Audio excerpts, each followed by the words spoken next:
नमस्कार, मैं हूं शुचिता मिश्रा, पत्रिका आगरा से। नवरात्र का पावन महीना चल रहा है। इस पावन महीने में हम उस माँ को खुश करने की कोशिश करते हैं जिस माँ को हमने सिर्फ सपने में ही देखा है या संस्कारों में हमारे माता पिता ने जिसके बारे में हमें बताया है। उस माँ को खुश करने के लिए हम घी के दीपक जलाते हैं, मंदिरों में जाके चढ़ावा चढ़ाते हैं और धूप बत्ती जलाते हैं। लेकिन अफसोस इस बात का है कि जिस माँ ने इस धरती पर हमें पाला पोसा, हमें इस लायक बनाया और हमें संस्कार दिए, उस माँ को हमने बदतर जीवन जीने के लिए मजबूर कर रखा है। नवरात्र के इस मौके पर आज मैं आपको लेकर आई हूँ आगरा के रामलाल वृद्धाश्रम में।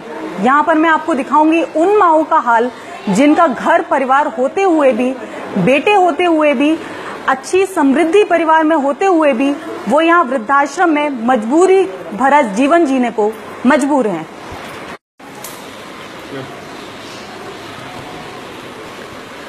सबसे पहले हम बात करते हैं आगरा की कमला नगर की नीलम मिश्रा से।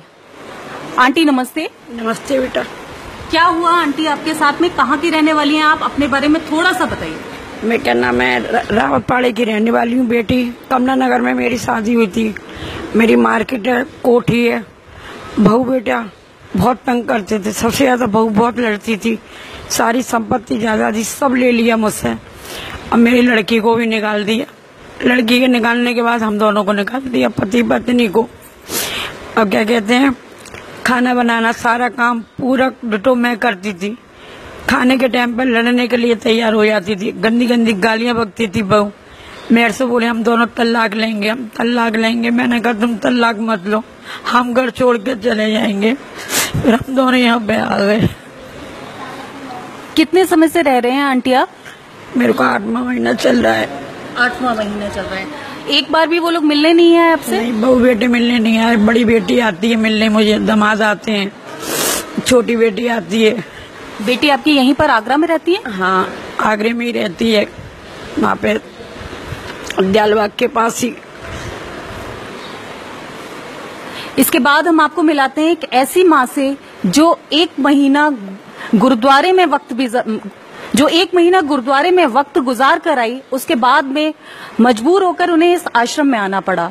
यहाँ पर भी वो अभी तक अपने बेटे का इंतजार कर रही हैं और ये देख रही हैं कि उनका बेटा जरूर आएगा। उनके बेटे से उनकी बात होती है, वो हर बार उन्हें दिलासा देता है कि वो हर 2 घंटे में बोलता है कि मैं आ रहा हूँ, लेकिन कोई नहीं आता। आइए उनके मुंह से जानते हैं उनका हाल।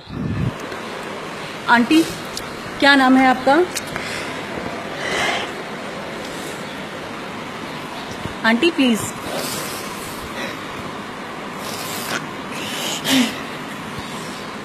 देख सकते हैं आप माँ का दर्द, बोलने में भी माँ को कितनी परेशानी हो रही है।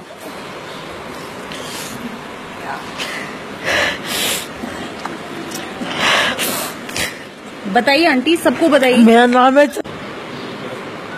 बोलूं? आगरा के पश्चिमपुरी इलाके से फ्लैट बेचने के बाद में नोएडा में फ्लैट खरीदा। माँ को बोला कि हम सब साथ मिलकर रहेंगे, लेकिन साथ लेकर नहीं गया, बल्कि माँ को गुरुद्वारे में छोड़ गया। 1 महीने गुरुद्वारे में वक्त गुजारने के बाद में माँ को गुरुद्वारे से भी बाहर का रास्ता दिखा दिया गया। मजबूर होकर ये माँ रामलाल वृद्धाश्रम में आई है। रामलाल वृद्धाश्रम में आकर के इन्होंने बेटे से कई बार संपर्क किया। हर बार यही दिलासा मिला कि थोड़ी देर में लेने के लिए आ रहा हूँ, लेकिन अब तक इनका बेटा यहाँ नहीं आया है। इसके बाद हम बात करते हैं, आंटी आपका नाम? ओमवती आंटी से। ओमवती आंटी से पूछते हैं वो यहाँ पर क्यों है और क्या वजह है, क्या हुआ था उनके साथ में। आंटी कब से रह रही हैं आप यहाँ? 4 महीने हो गए बेटा। 4 महीने। आपके साथ क्या हुआ था, कहाँ के रहने वाले हैं आप? हम रहने वाले हाथरस के जी। नंदलालपुर में मकान है 2 मंजिल का। नंदलालपुर में? हाँ। क्या हुआ था आपके साथ? हमारे साथ हुआ, बच्चे परेशान करते, परात उठा के ले गए, खाना नहीं बनाने देते, खाने नहीं देते, सर्फ साबुन लेते तो बहू छुड़ा लेती। भाई बेटा कहता तू तब मेरा मकान बिकवा देगी, तू सर्फ साबुन लेती है, तू मकान बिकवा देगी मेरा। तो अभी तक आपका बेटा आपसे मिलने नहीं आया जब से आप यहाँ रह रही हैं? नहीं, बेटी आई है, बेटा नहीं आया। कितनी बेटियां हैं आपकी? 2 हैं। 2 बेटियां। हाँ। आंटी आपका नाम?